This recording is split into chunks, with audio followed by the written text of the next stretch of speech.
Everybody, and welcome to the second installment of Cardano4Seniors, a place that is to educate seniors, newbies to the world of DeFi cryptocurrencies and specifically Cardano.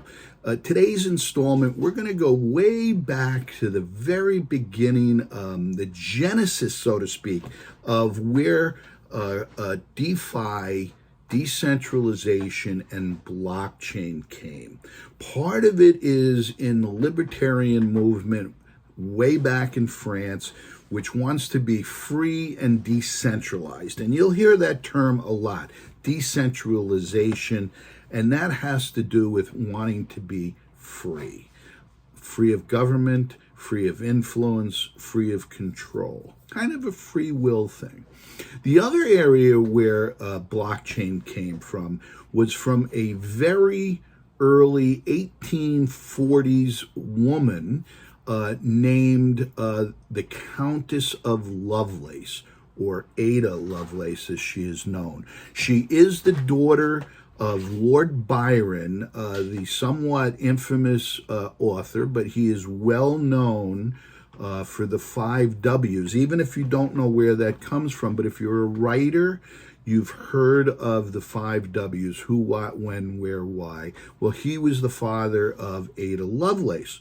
Ada was considered to be the first computer programmer way back in 1840s. And it was because of her work with a man named Babbage, who had come out with a machine to decipher or to work out the Bernoulli numbers. And Ada wrote a missive called, I believe it was in the letter G, or note G, and it was considered by many to be the first computer programming because it had to do with this Bernoulli numbers. So that's way back then. Okay, 1847, 43, Ada Lovelace, first computer program, libertarianism, decentralization. Fast forward to the 1980s, and this company came out with a system on the blockchain, and I'm not the blockchain, on the internet. I'm going to go to my notes. It was called Merkle trees. Okay, and Merkle trees were published in the New York Times daily. So there was a public record of the hash marks. And this was because they had not solved the issue of double spending. And double spending is because the blockchain is a very simple, it's a ledger system. Do you remember the old days, the green book, when you went to the store and if you bought something, they wrote in the ledger that in our case, Mrs. Fry bought 2 pounds of hamburger meat and the price was $1.92 or whatever it was. That was the ledger system. And if she didn't pay it, it was carried over that she owed it. Okay, but now the blockchain came along, created basically after these Merkle trees in the 1980s by a man, a woman, a person, or a group of people called Satoshi Nakamoto. Unknown who it is, but they solved the double ledger or the double spending system that is known as blockchain. So in this case, the entry on one side was Mrs. Fry owed for hamburger meat. That was the metadata. And then on this side, she owed it and when she paid it. So taking it further, what if the credit was, there was a credit to Mrs. Fry? What kept her from double spending that? And that's what Satoshi solved in the first blockchain or token called Bitcoin, which was invented in the 1980s. Okay, so we're going to stop there. Now, what is a Bitcoin? What is a blockchain? What is a token? So I'm going to go back to my youth. When we got on the telephone, there was an operator, and you would ask her to, and it was always a her, by the way, back then. I'm not being sexist. That's just the way it was. And you would ask her to connect you to Mrs. Bodette. And she would, but it was also a party line, because that's what we had back then. And there may be 4, 5, 6 people on the party line, and they could pick up and listen in on your conversation. So it wasn't very secure. Well, came along, it developed, and suddenly there was an end-to-end encryption where you picked up and dialed the number yourself, and you spoke to Mrs. Bodette, and it was only, or so you thought, unless the NSA or somebody was listening, it was only you and Mrs. Bodette, and all the data was encrypted in between you.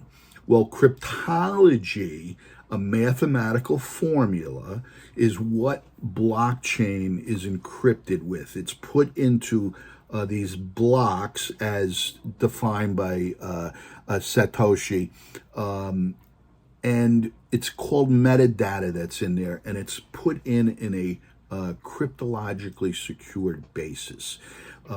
He also coined the term chain, and he envisioned that the chain, which is probably, was considered to be the internet, the chain would pull these blocks, which has the metadata, along, and then another block would come.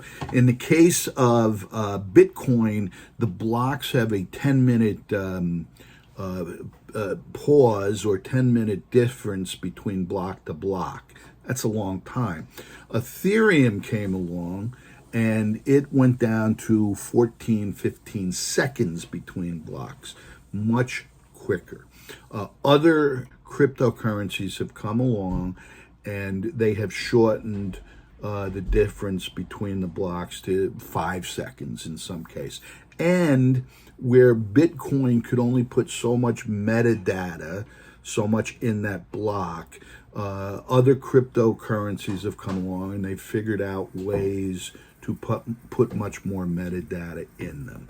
So that's kind of the basis of what the blockchain is, how it came back, and it goes back to Ada Lovelace in the 1840s, the first computer programmer, libertarians who wanted decentralization, cryptologists who figured out mathematical formulas to encode stuff, an unknown party in the 1980s that solved the problem with Merkle trees of double spending in a ledger system and put into blocks that were carried along the chains. That's trying to give you a visualization in a very simple way of what this thing blockchain is. Cryptocurrencies are tokens or coins that may or may not have value that are on this blockchain. And we'll get into this in other weeks. Right now, this program was just to try to give a visual understanding of what this thing called blockchain is. I hope I did it. I hope my visualization, my descriptions were pretty good. If not, email me at Cardano4Seniors, FOR, seniors @gmail.com. Tell me I'm way off basis if you're a techie or nerdy. Tell me I didn't quite get you to visualize it. If I didn't, tell me how I can improve. This is only show number 2, so there's going to be lots and lots of room for improvement.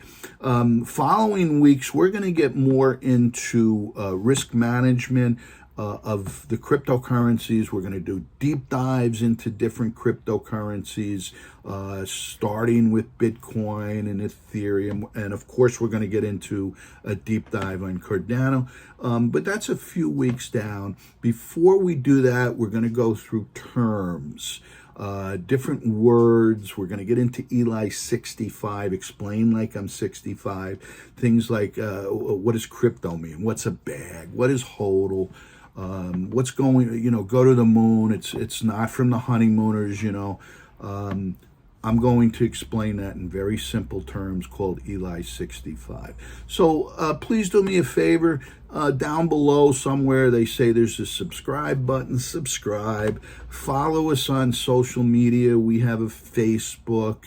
You'll see our QR code. Take a picture of it, and it'll take you to all the different social medias we have, including Discord and Telegram and Twitter, Instagram, and Facebook, of course. Follow us. Help us build our community of seniors globally, so we can educate everybody in this world of cryptocurrency, which the establishment really doesn't want us in. Okay, don't tell anybody that, but they are trying to marginalize seniors. We're fighting against that. This is Tommy Fry, Cardano4Seniors. Have a healthy and safe day. Thank you.